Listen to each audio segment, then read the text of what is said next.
روښانه لار د قرآن او حدیث په رڼا کې د یوې موضوع روښانه کول او د اوریدونکو پوښتنو ته ځوابونه. د ویلما ځنه سړی ځان منع کي تګ راتګ ورسره نه کوي نو ګناهګار خو پې نه دی. د ګناه په کار کې د چا سره مرسته مه کوئ، نیکۍ کار کې مرسته کوئ. ګاډي کې موس کېږي روان ګاډي کې. طلاق دی که هغه په رښتیاو کې وي او که په ټوکو کې وي. وړاندې کوونکی مفتی عبدالاحد خاکسار. له شنبې تر چهارشنبې د ماسپښین 1 بجه په 103.5 او 95.2 FM څپو. له شمشاد FM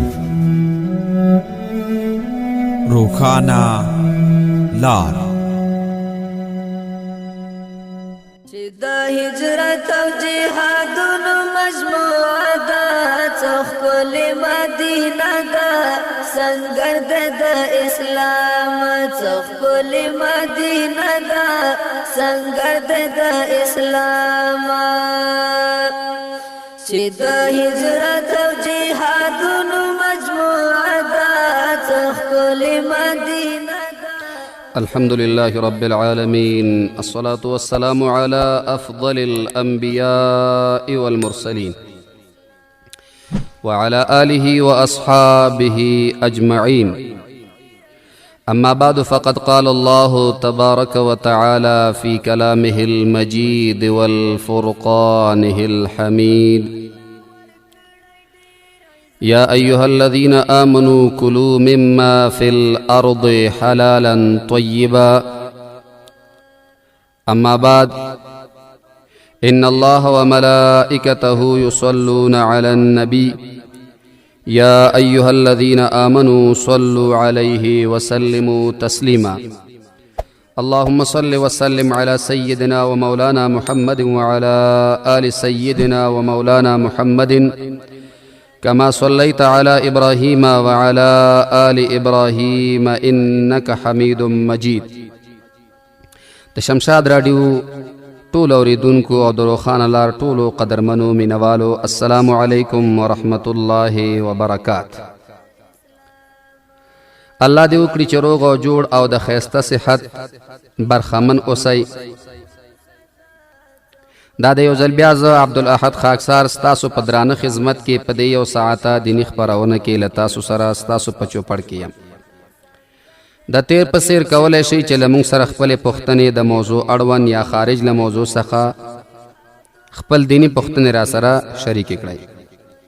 هغه ګران اورېدونکي چې غواړي له موږ سره اړیکې ونیسي نو زموږ د اړیکو شمېره 080-55-55-440.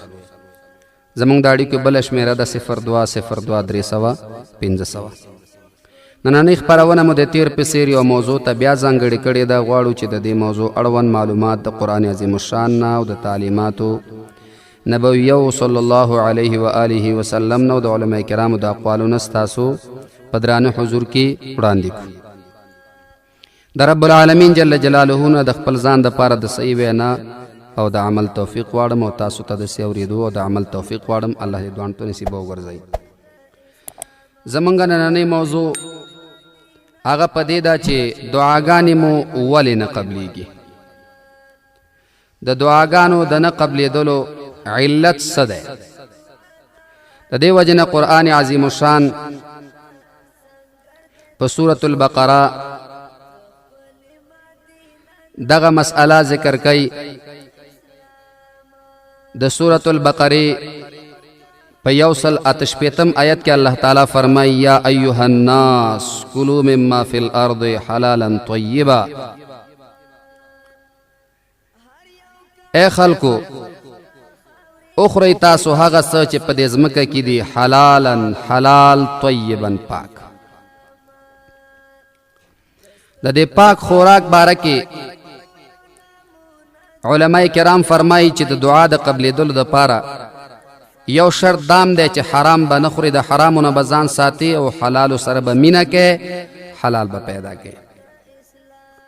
د دې وجې نه بل ځای کې رب العالمین جل جلاله پیغمبرانو شان کې وایي: اے رسولانو، تاسو پاک خوراک کوئ، واعملوا صالحا، او عمل کوئ نیک. نو علماء کرام فرمایي چې د حلال مال خوړلو پسې وویل چې تاسو عمل نیکو کوي، معلومیږي دا چې د حلال مال سره دا هغه عمل مینه پیدا کیږي چې کوم عمل رواوي او د هغه عمل تعلق د الله د حکم سره. نن مونږ غواړو چې په دې باندې خبره وکړو چې زمونږ دعاګانې ولې نه قبلیږي. نو یو عالم په نامه د ابراهیم ابن ادهم رحمه الله چې ممتاز عالم دین دی او الله تعالی ورته ولایت هم ورکړو، د هغې نه یو ځل پوښتنه وشوه چې الله رب ذوالجلال قرآن عظیم الشان کې داسې وعده کړې ده ادعوني استجب لكم، الله وی تاسو دعاګانې وکړئ زه قبلوم. اے ابراهیم ابن ادهم رحمه الله سو وجه د دعاګانې کو قبلیږي نه؟ د الله کتاب حقیقت وای، د الله کتاب سم وای. چې د الله په کتاب کې دا خبره موجود ده چې رب العالمین وی دعاګانې وکړئ زه قبلوم، نو ولې دعاګانې کو قبلیږي نه؟ علت څه ده؟ او یو ورځ نه دوه ورځې نه عمرونه هم وشو دعاګانې کو قبلیږي نه. غواړو چې په دې موضوع باندې ځان پوه کړو. ابراهیم ابن ادهم صاحب مونږ ته هغه علتونه ووایه. ابراهیم ابن ادهم رحمه الله فرمایي د لسو اعمالو په وجه ستاسو زړونه مړه شوي دي، که دا لس اعمال پرېږدي دعاګانې به مو قبول شي. دغه لس اعمال دومره بد اعمال دي چې د دې په کولو باندې تاسو خپل زړونه مړ کړي دي، زړونه مو د الله تعالی د ذکر نه غافل شوي دي.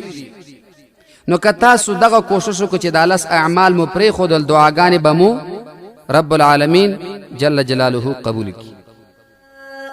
للار او بر ورته را درومي څخکلې مدینه. اولنی عمل دا دی خپل معبود پیژنئ، خپل رب خو پیژنئ او ټول د دې اقرار کوئ چې رب مو الله دی،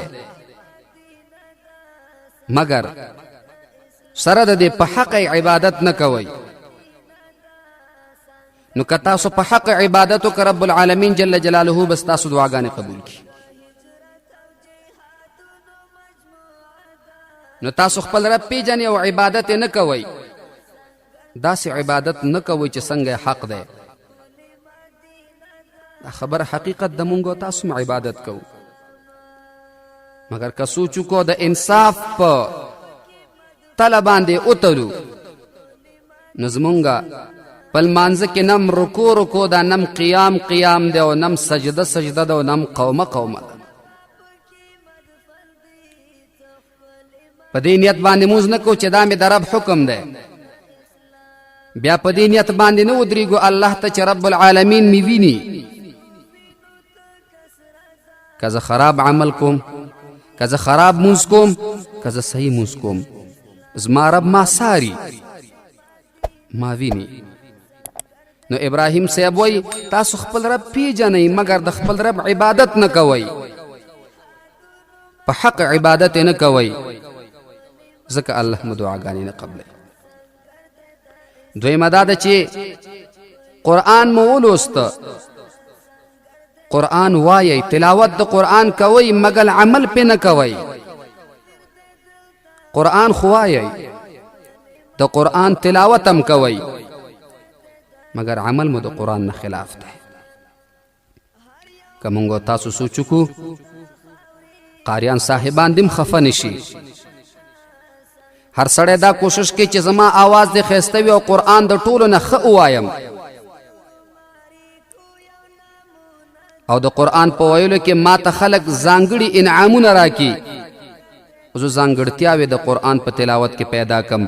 که د عمل پوښتنه ترې نه وکړي نو عمل میدان بیا ډېر لرې وي. نو تاسو قرآن وایئ مگر عمل مو د قرآن نه خلاف دی. نو تاسو قرآن کوای، د قرآن سرم تاسو خپل عمل برابر کی، رب العالمین به مو دعاګانې قبول کی.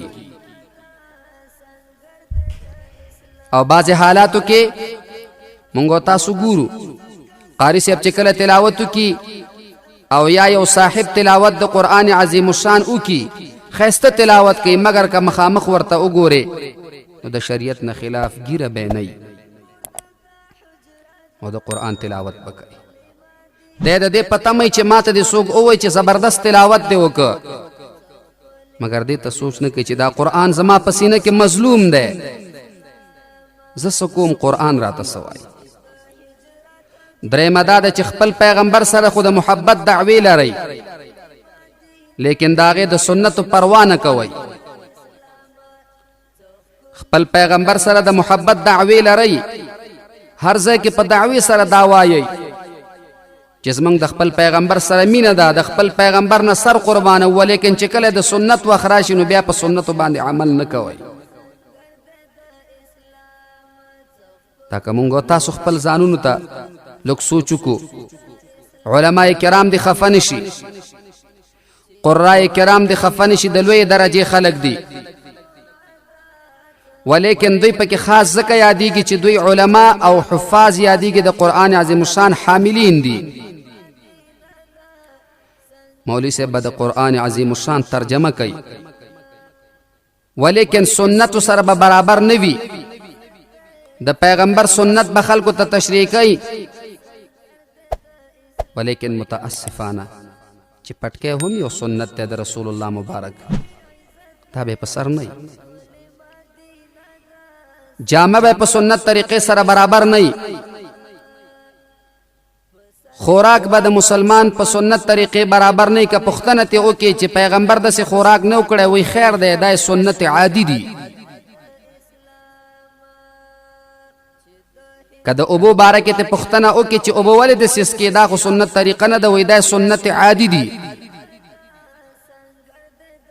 در حقیقت داسې نه ده. رب العالمین جل جلاله فرمایي لقد کان لکم فی رسول الله اسوة حسنه، تاسو ته د پیغمبر په طریقې کې کامیابی پرته ده. که هغه عادي سنت دی خو د پیغمبر دی، زما ستا خو نه دی، موتا د پاره خو سنت دی، زما ستا د پاره عمل په پکار دی، باید چې په هغې طریقې باندې عمل وکړو، دا به بهتر عمل وي. خو د دې مطلب به دا نه وي چې عامیان ورونه دي بیا زړه ورشي او په علماو د اعتراضات کوي. نه، صحیح ده که څه کمی په علماو کې وي، صحیح ده که یو دوه په علماو کې وي، نو سلو نه زیات په امیانو کې دي.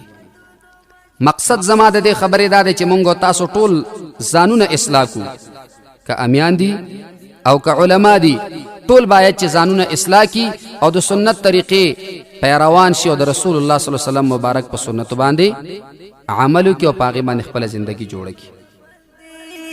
ښکلې مدینه ده سنګر دی د اسلام، ډېر صحابه. ابراهیم ابن ادهم رحمت الله علیه وایي چې څلورمه دا شیطان خپل دشمن منئ، خو سره د دې بیا هم د شیطان خبره منئ. داسې مو وایئ چې شیطان مو دشمن دی، سره د دې بیا تابعداري کوئ. او کله ناکله خو یو الفاظ هم ووایي، بعضې امیان ورونه هم داسې وایي، کله چې یو خبره تیزه وشي نو بیا آواز کوي شیطانه کور دی وران شو، عمل به د شیطان کوي. دومره عقیده هم لري چې شیطان انسان ته صحیح لاره نه ښیي، ولیکن بیا یې هم کوي. بعضې وخت کې خویندې هغې یو بل مثال کوي، خویندې میندې چې څومره دي هغې یو بل مثال کوي. غیبت چې کله شروع کی د بل مسلمان، نو بیا وایي چې د شیطان غوږونه دي کاڼئ. شیطان که غوږونه یې کاڼي وي که نه، په هغې کې خیر نشته، هغې کې د خیر ماده بیخي شته نه، ټول شر شر دی. نو ابراهیم صاحب وایي شیطان خپل دښمن منئ، ولیکن سره د دې بیا هم تابعداري کوئ. پنځمه دا چې خپل ځانونه د جنت والا ګڼئ، چې موږ جنت ته ځو او جنت زمونږ دپاره پیدا دی، دا دعوی کوئ، لیکن د جنت د ګټلو عملونه نه کوئ. جنت چې په څه باندې لاسته راځي، هغه اعمالو ته ادامه نه ورکوئ. د دې غټې دعوې کوئ چې جنت الله زمونږ د پاره پیدا کړی دی، ولیکن جنت چې په کوم اعمالو باندې لاس ته راځي هغې اعمالو سره مرور یئ. ځکه رسول الله صلی الله علیه وسلم مبارک فرمایي جنت الله تعالی په سختو کې پټ کړی دی. امام شافعي رحمت الله علیه وایي که ته چېرته لوړې مرتبې غواړې نو شپې شب بیداري کوه، رب العالمین جل جلاله به درته مرتبې درکړي. شپږمه مسله دا ده چې مرګ حق ګڼئ. دا معنی چې مرګ شته، ولیکن د مرګ دپاره تیاری نه کوئ. هر انسان وای چې مرګ حق دی، او یو متل مشهور مونږ لرو چې مرګ حق دی مگر کفن کې شک دی. اکثر خلک داسې وایي. نو چې مرګ حق دی مسلمان ورور څه تیاری دی ورته کړی؟ د مرګ د پیژندلو دپاره څه وکړه؟ د مرګ نه بعد چې کوم عمل پکارېږي سوچ وکړه. د شپې چې ځای کې ویده کېږي لږ د ځان سره فکر وکړه. مسلمان ورور فکر وکړه چې په نن ورځ د الله ډېر خفه که او که په نن ورځ د شیطان ډېر خفه که. ای مسلمانې خورې د شپې چې کله په خپل ځای کې ویده کېږي ځان سره فکر وکړه نن د الله ډېر خوشحاله کو که شیطان، الله دې ډېر خفه کو که شیطان. دغه عمل چې جاری او انسان وساتي، عثمان رضی الله تعالی عنہ فرمایي 40 ورځې دغسې کار وکړه د جنت ذمہواري در کوم الله تعالی به جنت درکړي. ولې نن که دې سوچ وکړه الله دې خفه که، نن ورځ په سبا دې بیا فکر وکړو چې الله دې خفه که. یو ورځ خو به دې 40 ورځو کې دا ووایي چې یو ورځ خو الله هم خوشحالول پکار دی. وم نمبر دا دوزخ نه د جهنم نه ځان خلاص ګڼئ. داسې وایي چې جهنم نه بلکل زه په لرې طرف روان یم، جهنم ته زه نه داخلېږم، ولیکن عمل داسې کوئ چې د جهنم د تلو قابل ځان جوړئ. دا دعوې کې داسې چیغې وهي چې جهنم الله زما دپاره نه دی پیدا کړی. اعدت للکافرین، الله تعالی د کافرو دپاره جهنم تیار کړی دی. و مسلمان ورور نو بیا داسې عمل ولې کوې چې جهنم ته پې ورځې او د جهنم د ګټلو دپاره داسې اعمالو ته ولې ادامه ورکوې؟ دا خو ستا ناداني ده، دا خو ستا په کم فهمۍ او په کم عقل باندې دلالت کوي چې وایي داسې جهنم زما ځای نه دی او عمل داسې کوي چې جهنم دې ګټلی. اتم نمبر ابراهیم ابن ادهم رحمت الله علیه فرمایي چې زمونږ او ستاسو دعاګانې الله نه قبلی. اتمه وجه دا ده چې د نورو خلقو عیبونه خو ښکاره کوې خو د خپلو عیبونو نه ناخبره یې، د بل چا عیبونو پسې لګېدلی چې د انسان کې دا عیب دی دا عیب دی، مګر د خپلو عیبونو نه ناخبره یې. هر کله چې یو انسان په خپلو عیبونو باندې خبردار شه دغه انسان الله ته خوښ وي. او علماء کرام فرمایي چې ساده انسان هغه دی چې د بل په عیبونو لیدلو باندې بنا وي او خپل عیبونه پټوي. موږ تاسو په خبرو کې څه بعضې تکې کلام لرو، په هغې کې داسې وایو چې خبرې شروع کړو یو مسلمان پسې وایي غیبت هم دی، الله د غیبت کې نه راولي خو زه څو خبرې کوم. ولې کوې؟ د نورو خلکو عیبونه ښکاره کوې. علما فرمایي چې دنیا کې موږ تاسو فکر وکړو چې کله یو انسان ته ګوته نیسي اشاره ورته کوي نو یوه ګوته د هغې طرف ته وي او درې ځان طرف ته را اوړي. د دې مطلب دا دی الله درته وایي انسان اول ځان محفوظ کا، اول ځان برابر کا. که ځان دې برابر کا الله به درنه خوشحاله شي. او زمونږ ستاسو په دنیا کې زندگی مقصد د الله رضا ده. دا دنیا ختمېدلو والا دی. زمونږ او ستاسو نه مخکې زمونږ او ستاسو پلارانو او نیکونو عجیبه زندگی تیره کړې په دې دنیا کې، ولیکن لاړل. انسان د چار چوکاټ په اعتبار سره ټول یو دي، که نارینه دي او که ښځینه، ټول یو رقم پیدا دي، مګر د غوښې په لحاظ باندې او د حسن په لحاظ پکې فرق شته. نو چې څنګه پلار نیکه مخکې لاړل، مونږ هم ورپسې روان یو. نهم نمبر دا چې د خپل پروردګار نعمتونه شپه ورځ استعمالو، مګر د دغه رب شکریه مو کلم ادا نه که چې د الله د یو نعمت شکر ادا کو، یو نعمت استعمال کو، بیا ووایو الحمدلله. دا مو هیڅ کله ونه که. نعمت استعمال کو، ناشکری پې د پاسه وکړو. که چېرته یو خوراک انسان وکړي، نو دا خوراک خو تیار کړی انسان دی، پیدا کړی الله دی، خو تیار کړی د خوراک د پاره انسان دی. د باندې چې کم غلط اثر وکړي، نو دی وایي دا څه بلا خوراک دی، رنګ د دې ورک شي. در حقیقت وروره دا د الله نعمت دی. حدیث مبارک کې راځي نبی علیہ السلام فرمایي شمال دا هم د الله نعمت دی. بعضې وخت کې انسان پتنګ شي، شمال تم بد موایه. حدیث مبارک کې راځي ولې دا د الله د نعمتونو ځینې یو نعمت دی. بالخصوص زمونږ او ستاسو په دې وطن کې الحمدلله په ژمي کې واوره کېږي. دا زمونږ او ستاسو د اوړي دپاره یو ذخیره ده. اکثر خلکو نه مونږ اورو، ته به وایې که د الله سره حق لري، وایي بس ته نور دې نه ورئ. ته به وایې که الله د دې مشورې ته ضرورت لري، دغې وخت کې دی شیطان خطا که. ستا څه کار، یو بنده یې، بنده د بن نه راغلی، بن غلام ته وایي، ته عبد یې. ستا دومره وړوکی سر د الله د فیصلو سره برابر نه دی چې د الله فیصله باندې دی پوه شي.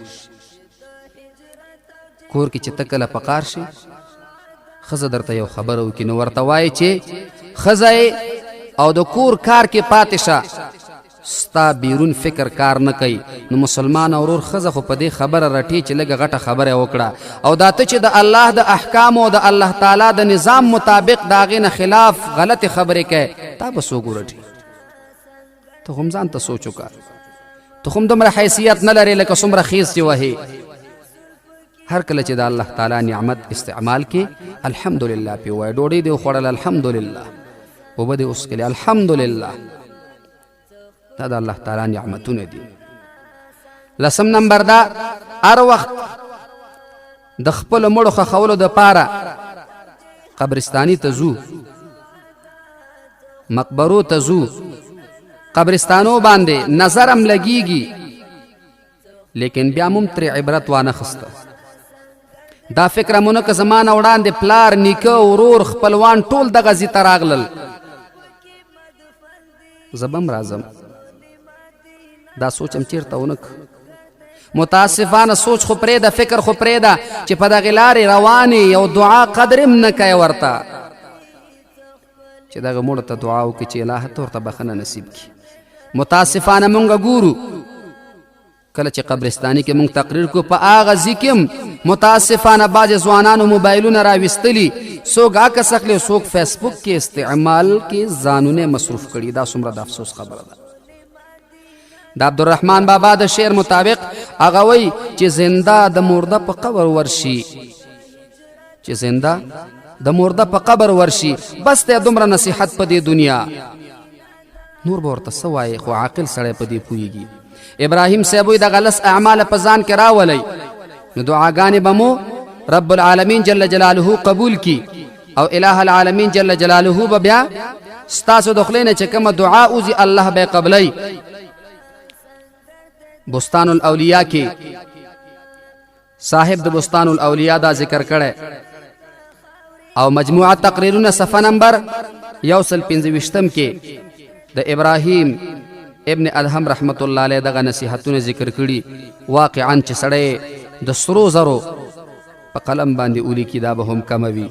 الله دې وکړي چې زمونږ استاسو د نصیحت او زمونږ استاسو د کامیابی ذریعه وګرځي. د اسلام چې د هجرت او جهادونو مجموعه ده څخکلې مدینه ده سنگر د اسلام څخکلې مدینه ده سنگر د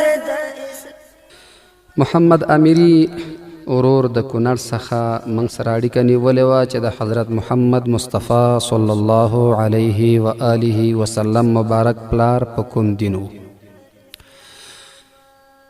دا مسله خو ډېر وضاحت غواړي. په دې باندې علماو کتابونه لیکلي. ایمان ابوین نبی صلی الله علیه وسلم د نبی علیه الصلاة والسلام د مور او د پلار د ایمان په حقله بحث پکې موجود دی.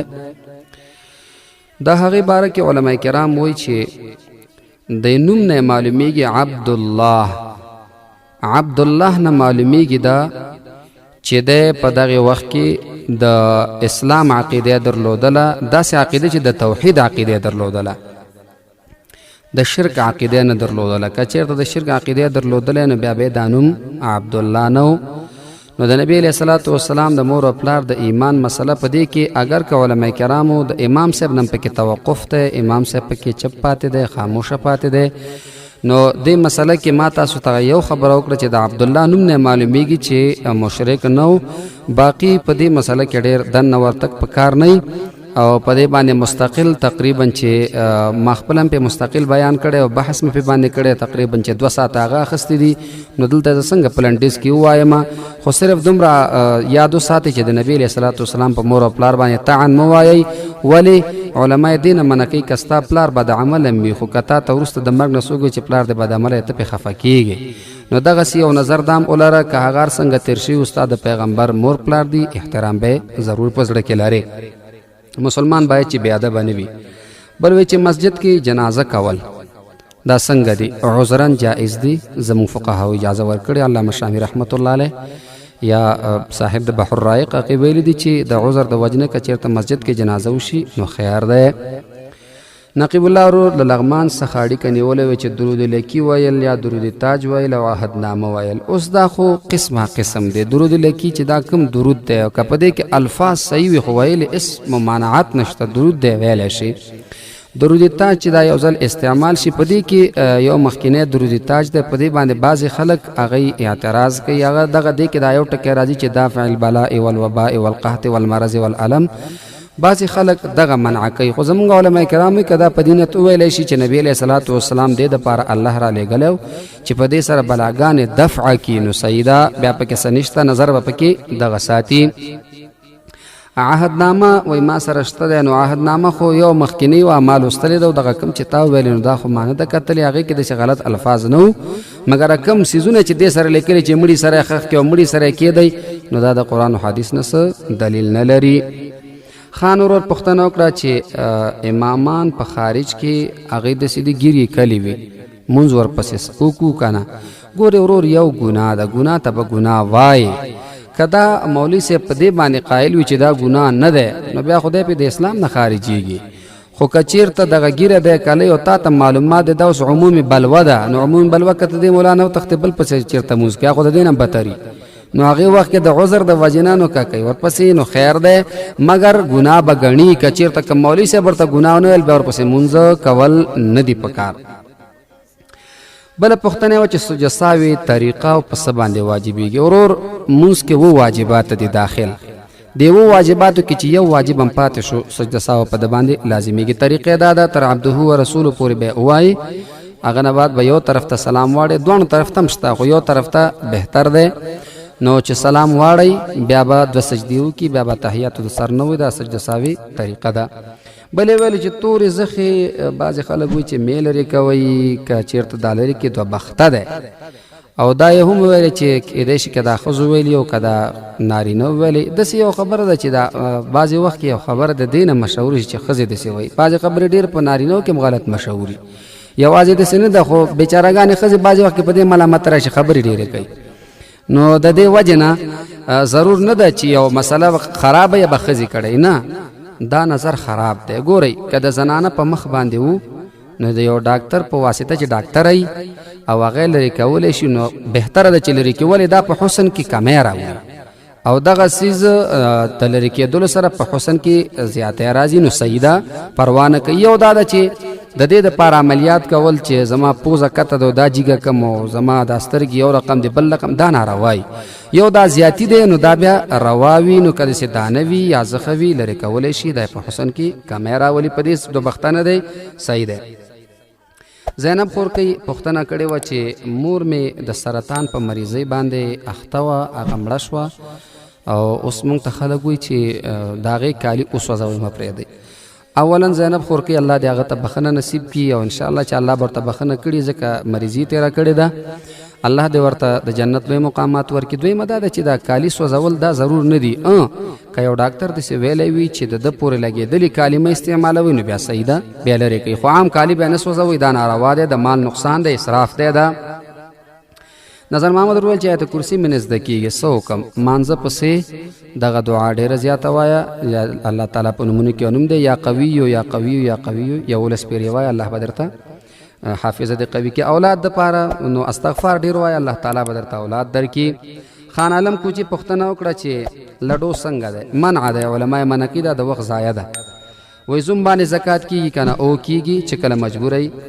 او مړ مور او پلار دپاره حج کول جایز دی. اهل سنت والجماعت زموږ علما وایي کېږي او دا په ورځ د قیامت کې د حج ثواب هم ورته الله تعالی ورکوي، د حاجانو غوندې به راپاسېږي.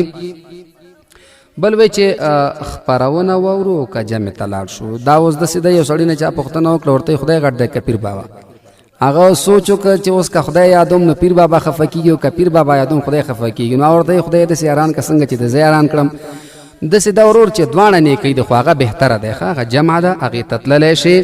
دا بیا 4 بجې بیا خپرېږي نو بیا یې واورئ که نه، هغه وخت کې اعاده وي بیا یې واورئ. یوسف انتظار پوښتنه کړې وه چې بانک کې پیسې د ګټې دپاره، نو ګټې دپاره سود دی، د هغې نه به ځان ساتي. دویم پوښتنه دا وه چې تش د کاچې ډک شي سجده ساوه شته که نه؟ نه نشته، په دې باندې سجده ساوه نه راځي. عزت الله ورور پوښتنه وکړه چې مانځه کې رکعتونو کې شک راتلل، سجده ساوه سړی وکړي او که اعاده وکړي. ګورئ که شک په دې ترتیب راغلی چې 2 رکعته مې کړي که 4، نو که ډېر ذهن دی په 4 به 4 رکعتو باندې اتکا وکړه، که ډېر دی په 3 په 3 رکعتو اتکا وکړه، اخره کې بیا سجده ساوه وکړي. لالا جان ورور پوښتنه کړې ننګرهار نه چې انسانانو کې د ټولو نه ښه اخلاق د چا؟ او لالا جان ورور د ټولو نه بهترین اخلاق د رسول الله صلی الله علیه وسلم. الله تعالی قرآن شریف کې اخلاق ستایي. محمد ورور د کابل نه پوښتنه کړې وه چې کفاره کې چې کله وقفه راشي څه وکړي؟ داسې وخت کې کفاره مه کوه ورور چې په هغې کې اخترونه راځي. نو کفاره کې ضرور دا ده چې وقفه به پکې نه راځي، باید چې داسې اوقاتو کې ونشي. بیبي خور د کابل نه موږ سره اړیکه نیولې وه چې ښځې ته د جهاد ثواب څنګه میلاو شي. مانځه پسې فاطمه تسبیحات فاطمه چې ورته وایي 33 پېرې سبحان الله، 33 پېرې الحمدلله، 34 پېرې الله اکبر، دا وایي الله تعالی به د جهاد ثواب درکوي. بل وایي چې پته غلطه ورکې خپرونه کې، نو څنګه ده؟ بیا ځای مه ښایه، خو صحیح ده خپل نوم که دې واخیسته خو ځای پکې مه ښایه. او بله دا ده چې درېیمه پوښتنه دا وه چې کالي پاک وي خو زړه نه غواړي چې هغې سره مونځ وکړي. داسې مه کوه خورکۍ، دا د مال ضایع ده، دې سره به شکمنه شي. نو چې پاک وي مونځ ورسره کوه. وایي چې ستا په صبر بل چاته نقصان ورسي بیا هغه تا ملامته کوي، نو ځان دې ملامته کوي، تا دې ولې ملامته کوي؟ ته خپل صبر کوه. بل وایي چې خاصګاران راځي او بې له عذره جواب کوي او د ده خوښه یو ځای کې هغه نه کېږي. نو چې نه کېږي نو که چاقو د سرو زر مې په ګېډه د منډلو نه نو باید چې دی چاته اوکي اووایي او چاته د هو الفاظ اووایي. پروانې خور کې پوښتنه کړې وه چې د ښځې نه ویښته چې کله د سر نه جدا شي نو چېرته یې وغورځي، اوبو کې او که چېرته سم ځای کې کېږدي؟ دا د داسې ځای کې کېږدي چې هغه د نامحرم په نظر ونه لګي. خورکۍ د زنانه ویښته دا هم سطح او پرده کې شامل دي، نو داسې ځای کې دي وي باید چې د چا نظر په باندې ونه لګي. باقي مو پر رب العالمین سپارم. السلام علیکم ورحمت الله.